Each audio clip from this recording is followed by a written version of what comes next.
Have you ever looked at paneled hot rod airbrush graphics and said, man, that's cool, I really want to try that? Well, today, with some help from Limelight and a used Iwata airbrush that I bought off Facebook Marketplace, we're going to find out what happens when an absolute amateur who's never touched an airbrush ever in his life takes a $50 helmet he bought off eBay and tries to candy it up. Stick around. What's up, guys? I'm Jeremy. Welcome back to Catfish Motorsports. This is a brand new used Simpson Bandit. I bought this bad boy off eBay, I think for about $50 shipped, which is extraordinarily cheap for one of these. And it's important to note here that this is not a motorcycle DOT rated helmet, which you can find a little more plentiful and a little cheaper. This is an actual Snell rated helmet that racing bodies like the NHRA liked. Now, it's not brand new. It's a Snell 2015.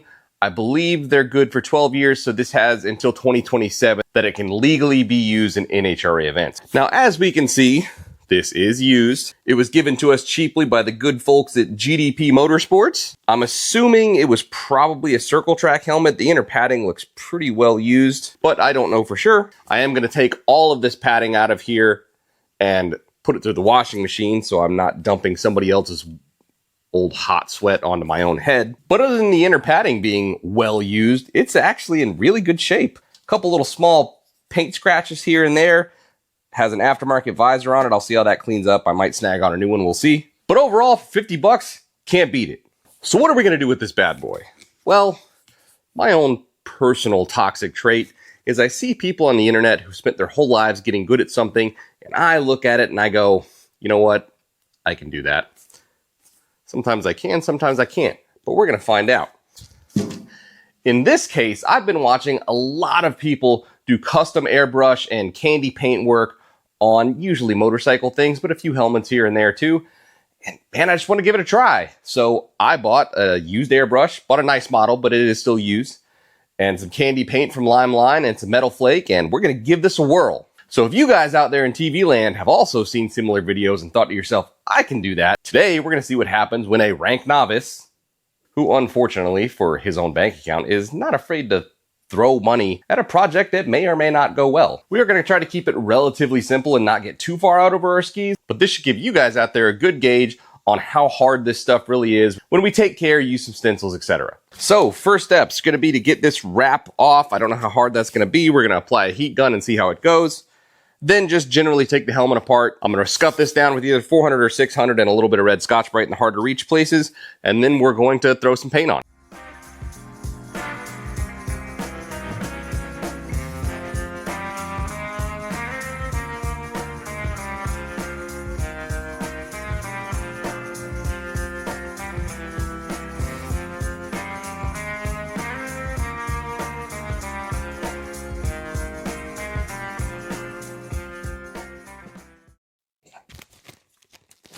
That really wasn't bad at all. As soon as you got one corner up and then just took your time with the heat gun, pulled all the way out, maybe 5 minutes into that. All sanded up, 400 grit all the way around, and freshly masked. I had this blue tape that I just got from Lowe's. It sucks. I went and grabbed some real 3M automotive masking tape. Works way better, so just keep that in mind. Automotive masking tape is going to serve you better in this case. There are still a few dings and dents here. If this was something I super cared about, I probably would go through with some glazing putty and fix those little dings and dents, but you're not going to see them anyway unless you're right up on it, which you guys aren't going to be, so I'm not super worried about it. Worth noting here, remember, I'm just messing around. Now, I'm trying to do a good job, but I'm not spending a ton of time in preparation just because I'm kind of expecting to mess up, you know, the very first time I use an airbrush. So I just didn't see a ton of reason to go crazy. And remember, this is a cheap helmet. It's only certified for another 18 months of use. It just doesn't matter to me if it lasts forever the very first time I mess around with an airbrush project. With that said, let's talk a little bit about the product we're going to be using here. So this is black base coat from Limelight. This is a clear mid-coat clear. You hear it called different things. Mid-coat clear, binder clear, clear base coat, all pretty much means the same thing. This is what we're going to put our flake in. On top of that, we're going to use a normal 2K clear. You've seen me use this brand before. Is it the creme de la creme? I'm sure it's not, but it's an affordable, available clear coat that gets really good results, has super good reviews on Amazon. I'm going to break my own rules here and use a couple of 1K rattle can projects, 1K meaning single component. Again, I'm just kind of messing around here. Now, my nightmare scenario with this project is putting the tape down, actually doing a good job, and then when I airbrush my lines and pull the tape up, the whole thing disadhesions. The whole paint job pulls up from the substrate of the helmet, which is why I did do a pretty good job of making sure I scuffed the whole thing with 400 grit sandpaper, but that's where this adhesion promoter is going to come in. So we're going to spray the whole thing with adhesion promoter, which hopefully stops that disadhesion from happening. Then we're going to use this just basic Rust-Oleum, says it's automotive, questionable, Rust-Oleum spray primer over the whole thing. The big reason that I hate your average spray primer is because it just doesn't sand worth a damn. It clogs up sandpaper like you can't believe. If I were doing something that I cared about, let's say I just spent $400 on a brand new Simpson Bandit and I was going to do this, you bet your ass I would be using proper 2-part epoxy primer or 2-part urethane primer out of a gun, not this stuff. But we're just going cheap here. It is what it is. Hopefully this part saves us. And because I don't think this stuff sands very well, I'm not even going to try to sand it. So what we're going to do is we're going to start to finish right now. And you're going to see me go wet on wet on wet. So 2 coats of this, 10 minutes, coat or 2 of this, 10 minutes, a few coats of black base, a few coats of our clear coat with our sparkly in it, and then a few coats of clear, and then we're going to let it sit and dry. We'll come back and sand it in a day or so. Our Sparkadoodles are also from Limeline. Now, important to note here, I'm not an ambassador for the brand or anything like that, but there's a lot of guys that use this stuff that's very beginner friendly. This stuff is just sort of pre-measured, so it's 1 packet per 1 pint of base coat clear. They got directions right in the back of the package. They really try to make this stuff as easy for you as they can. So both the beginner friendliness, the fact that you can buy it on Amazon with 2-day shipping, and it's pretty affordable. That's why we went with this. But there are tons of brands out there, Tropical Glitz, Flake or Dye. There's lots of cool options, and a lot of it is made here in the US. I'm going to put you guys in fast forward through most of this, but I'll run some text across the screen to tell you what I'm doing.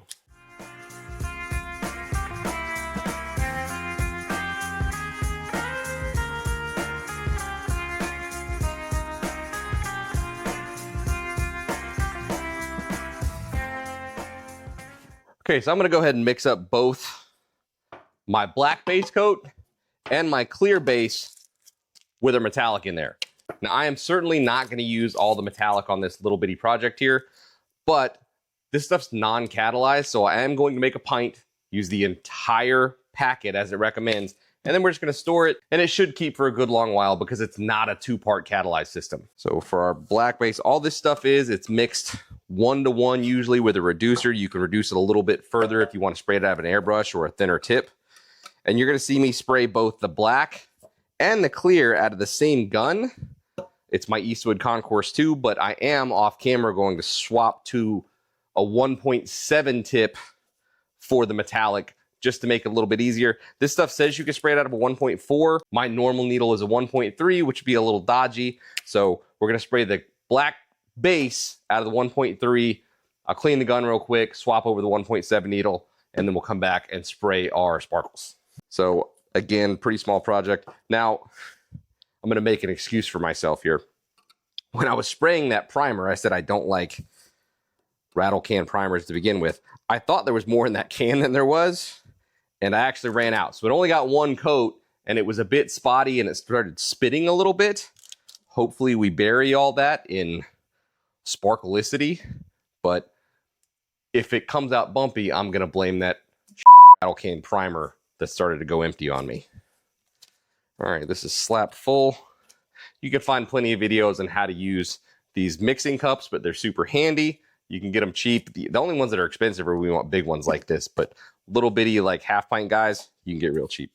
So again, this is 1-to-1, so I'm just going to find my 1-to-1 on here. I'm probably only going to fill this up to about, say, probably the 2, honestly, on here, and I think that's going to be enough. If it's not, we'll just throw a little bit more on it, no big deal. I have heard it said with this Limeline base coat that it is a little bit thin. And one thing you'll often see with, I don't want to say cheap, but for affordable paint systems is they keep the cost down by reducing the amount of pigment in them, which, you know, makes it take more coats to cover. The other thing you might consider specifically with Limeline, because they're an airbrush focused company, is that it might just be thinner because they want it to be able to spray out of an airbrush easier. So we'll give them the benefit of the doubt and say, hey, maybe it's not really thin. It's just they want to make it sprayable out of an airbrush. But either way, if it takes a few more coats to cover, it takes a few more coats to cover. NBD. All right, this is not the best tape funnel I've ever made. So watch it make a huge mess. See if I can find my two.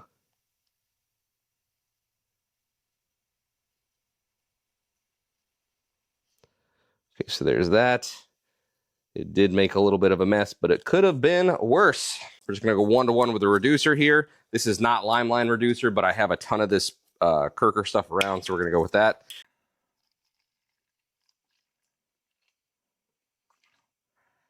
Okay, it's not terrible. Boy, I can see where they're saying that does look thin. I'm used to spraying 2-component, like 2K paints, so I'm not used to spraying base, so maybe it is normal and I just don't realize it, but that does look thin.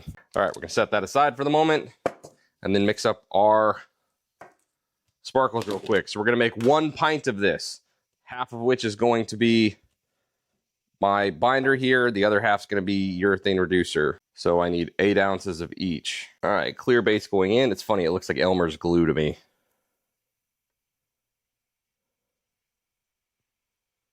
One part reducer.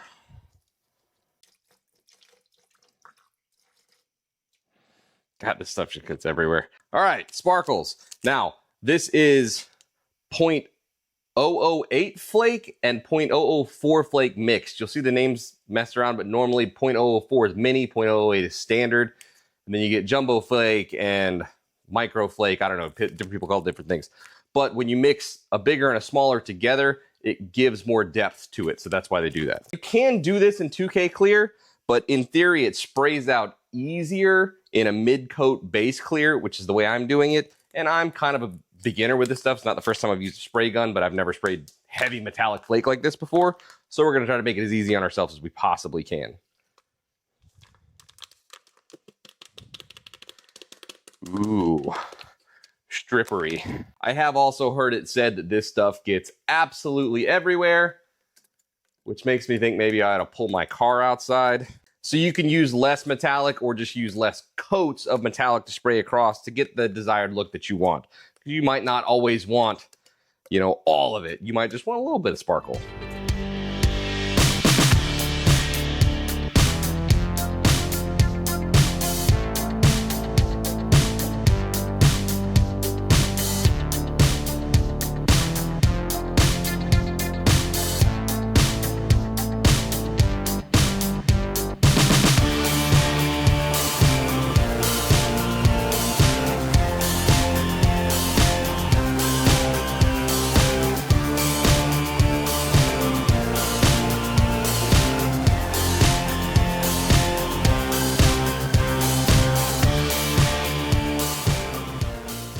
So we had some technical difficulties. I don't know how well this is going to show. That was coming out of the gun, and again, probably my fault. I grabbed that mixing cup and I thought it was empty, but now I'm thinking I might have used it before, probably with another clear coat, and there was a film inside of it, and when you threw that reducer in there, this happened, which sucks. Because this kept clogging the gun and then spitting out, and there's little bits of it all over. If this was a real paint job, I would stop, sand it down, and start over. But it really doesn't look bad, and we're going to spray it with a normal clear and then knock all this stuff down. I'm gonna try to pull those chunks out of there. We're learning some stuff. We're learning that I should take more care in my preparation, even with stuff that I don't care about that much. But yeah, I mean, it's funny, you can look in here now, and you see all this crystallizing? Does that show up? You see all that crystallizing? I think this had clear coat inside of it and I just flat didn't notice it.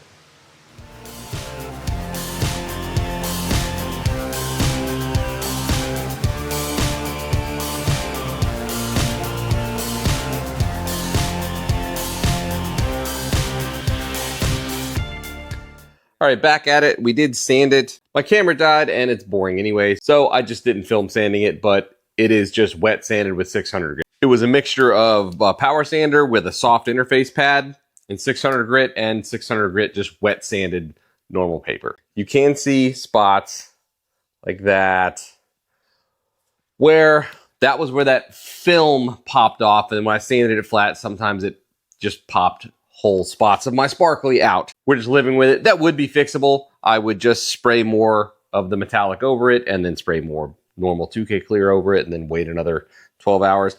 And again, if this was something that I was expecting to come out really well, I would do that. If this was something I super cared about, that would be the right move. I would have stopped way back, sanded it and started over. But because we're just messing around here, this is really just going to kind of come out how good you can make it look with a first timer when a bunch of stuff goes wrong.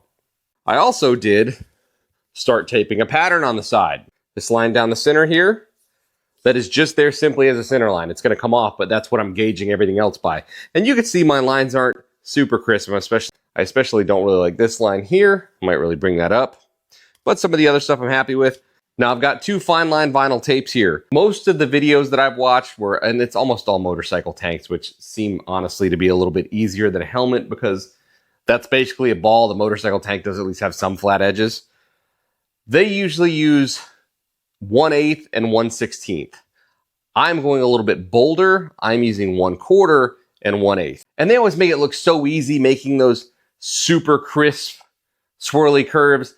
I have found that it's not as easy as they make it look, especially with the thicker tapes. Maybe that's why they use the thinner tape. So what I have opted to go with, and I'll show this as I start taping the other side and, you know, doing more intricate stuff here, I have decided to go with more sharp edges rather than curves. It just seems a little easier to do, and I'm a beginner. And most of the way this happens, you'll see that like we overlap there. What I'll do is I'll run another line here, and then we just take a razor blade and cut it off. I'll show you that as I start to tape the other side. Little bit of inside baseball. I have been filming 2 different videos today. I've been doing this and an electric fan conversion on my 67 Firebird over there. And I cooked that fan a few minutes ago, so now I have to go to the junkyard and dig up a second one. And I'm really mad at myself about it because it was a straight up unforced error. Easy ball to the shortstop. I picked it up, threw it to the first baseman, and spiked it right into the dirt. Very similar to what I did with this when I accidentally used a paint mixing container that was not clean.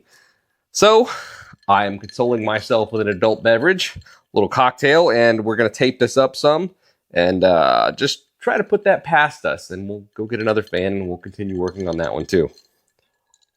But I'm going to put you guys in fast forward as I tape some of this up and enjoy.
Well, here's where we're at.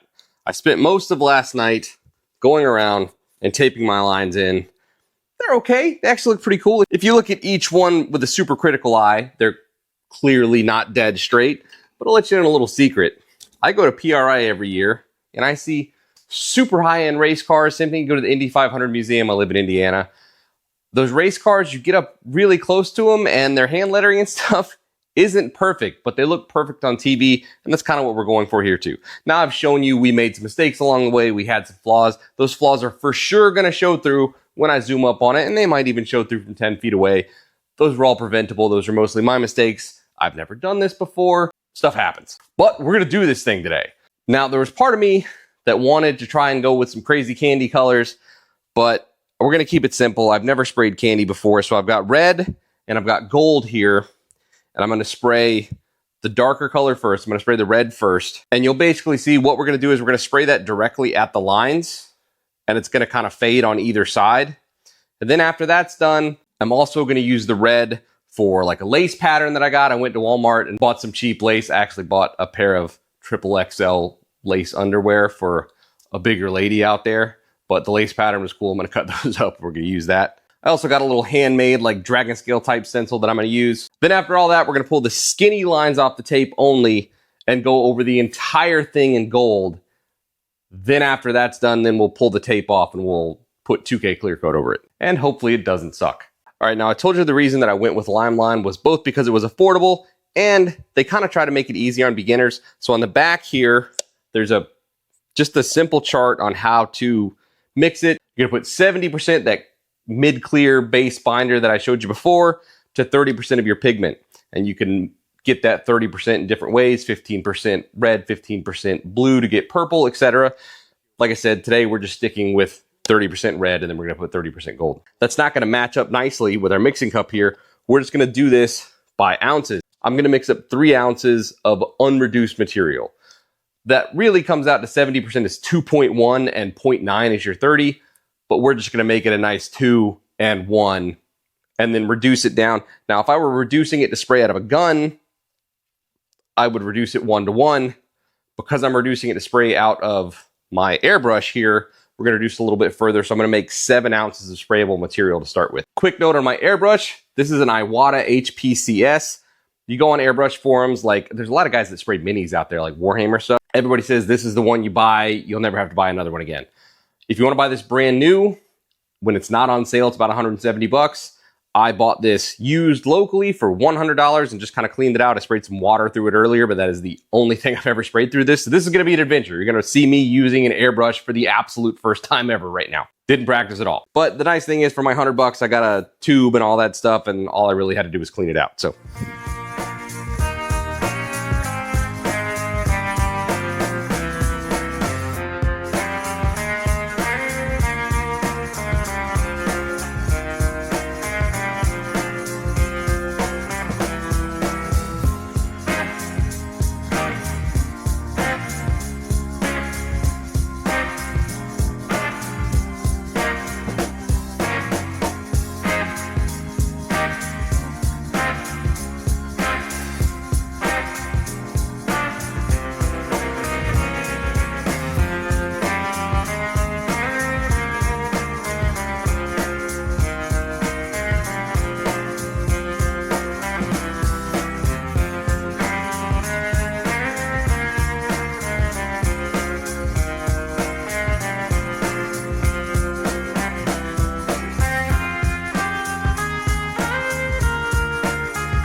All right, we're back out here. As expected, when I pulled the big fat tape off, we did have some more adhesion issues. We can trace that back to maybe me using questionable primer. I'm also not particularly familiar with how a helmet should be prepared versus how like bare metal is. I'm much more used to that, but we will persist. We're gonna go ahead and throw a few coats of Clearcoat on this today. We'll let it cure throughout the week. Luckily, the place that was the worst with the paint adhesion issues is all the way down here on the bottom. So it's gonna be something that's not super noticeable. Honestly, with the camera about 6 feet away, you probably can't even see it from there, but I will get you a close up.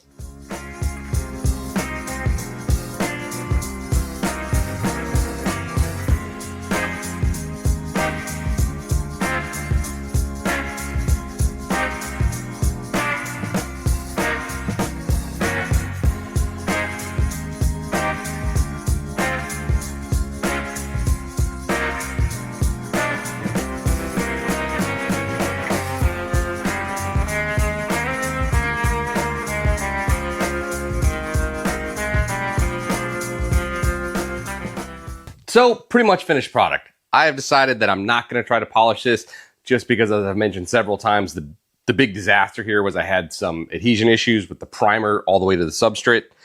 And I'm afraid that if I put a rotary tool on it of any kind, it's going to find an edge and it's going to rip a big chunk off. But it actually looks pretty good right now. Despite me just messing around and not really having any expectations with this project, it came out pretty good. I mean, if you get right up on it, of course, I've showed you the places where the paint lifted up.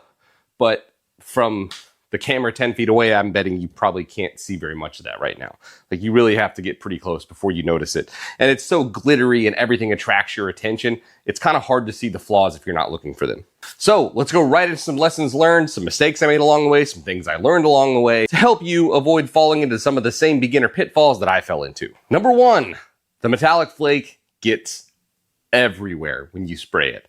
My whole garage is bedazzled. My dogs are bedazzled. I even made some gym equipment the next day pretty darn fabulous just from leftover flake that was stuck on me still. So if you care about having metal flake all over your garage, put some plastic down, or better yet, do it outside. The next time I do one of these projects, I'm just going to spray the metal flake portion of it outdoors. Because you're spraying clear over it anyway and then sanding it all down. So even if you get some dirt in it, it's not that big of a deal. You're going to knock it down flat anyway. Number two, prepping the base. Now, I'd recommend doing some more research than just me on how to initially prep your helmet. In some cases, you might not even need primer. You might just be able to scuff and then go on it. Also, remember that these helmets are certified by organizing bodies. Don't go at it with 80 grit or anything like that. I used 400. You could probably get away with 600 or even 800 to avoid putting any deep scratches in the helmet that could lead to failure. I know that sounds picky, and it probably is, but why mess with it? If the helmet's in good shape, just scuff it up enough to do the job. You don't go at it hard and possibly put a weak spot in it that could cause it to fail when you need it not to. Along those primer lines, I hate rattle can primer. I really don't mind rattle can paint. Rattle can spray paint is fine. I have never had good luck with rattle can primer. I know there's going to be some people out there who argue with me. There's a SEM product that a lot of people like, and that's fine, but if it's me and it's something that I care about, like with this, I'm just messing around. I didn't really have any expectations of it coming out good. But if it's something that I care about, I'm going to be using a proper 2-part automotive primer, probably an epoxy or at least a 2K urethane. When it comes to the airbrush portions of the show, a little bit of paint goes a long way. I mixed up 6 ounces and I still have 5 left. So don't waste your paint. Luckily, this stuff keeps pretty decently. So I'm going to put it in a container that seals better. And hopefully I can reuse this stuff later. Because while it's not expensive, it's not cheap either. There's no reason to waste money. So keep that in mind. You want to do enough to finish the job so you don't mess up your shades, but a little bit does go quite a long way. On the subject of paint mixing, and I promise this is the only time I'm going to make you do math, but just because mixing 70-30 isn't something that's likely going to be on the side of your little paint mixing cups, here's a quick ratio for how to do it. So we're making 2 ounces of product before we add our reducer. You want to have 30% of that as your color tint.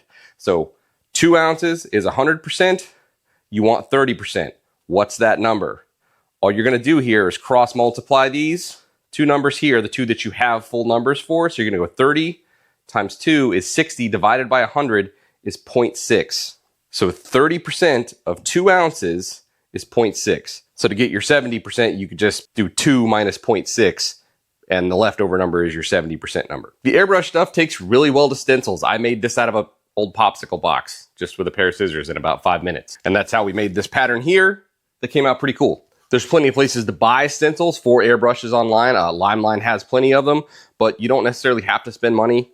You can just make your own. It's not that hard. A trick for the lines that I completely forgot to employ. Now my lines, when you could only see one panel, actually came out pretty good. I'm pretty happy with them. But when you look at the back and you can see, you know, 4 lines in a row that should be somewhat symmetrical, and they're not, they're wavy. But there's a trick for that, and if I would have employed it, they would have came out better. So you remember way back when we started, I laid a center line down the center of the helmet that I just pulled up. That was just my center line to base everything else off of. So we're gonna assume that's what this is. This is just one straight line. This isn't all that straight. Take care to put that straight. Then after that, you can take normal masking tape of whatever width you think is gonna work for you and put that down on either side of that tape. And remember, this is all just gonna come up.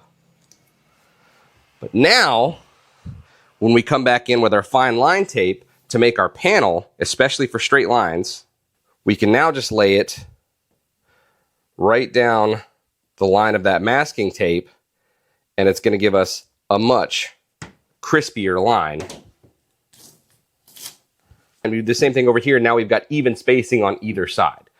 Just a little trick to help you get your symmetry better. Use a mid-coat clear base. It really helps with the metallic. When I sprayed metallic out in a single stage on my 62 Catalina over here, it was much harder to get uniform as compared to laying it out in this clear base coat. So I would tell you for sure this makes a difference. And you know, last but not least, this wasn't that hard. I encourage everybody to try it. If you like that kind of art style, that, you know, old school lowrider, paneled graphic, hot rod art style, give it a shot. And like, this is a fairly expensive gun, even though I bought it used and didn't pay that much for it. But one of the guys that I watch regularly uses the like $20 Avante one from Harbor Freight. And his stuff's really, really good. So you don't have to spend a ton of money. The Limeline stuff really isn't all that expensive. I bought 3 colors of candy. You don't necessarily need to do that. You can start with just one. But even that 3 color pack was only, I think, $65. And I was kind of expecting mine to come out bad. I'm not particularly artistic. While it's certainly not flawless, I'm pretty happy with the way it came out, and I know that if I started over and did another one right now, it would be better. Don't be afraid to give it a shot, and don't get locked up trying to come up with a cool pattern. Just start taping something out, because I got kind of trapped into that for a while, trying to come up with what was going to look cool, and just was sitting there thinking about it, not doing it, and this was kind of for days, you know, drawing it out on paper. Just start taping. Just start taping. It'll come out cool. Trust me. That's going to do it, guys. I hope you guys had fun. I had fun with this one, and I hope I encourage you to try something new that you haven't done before.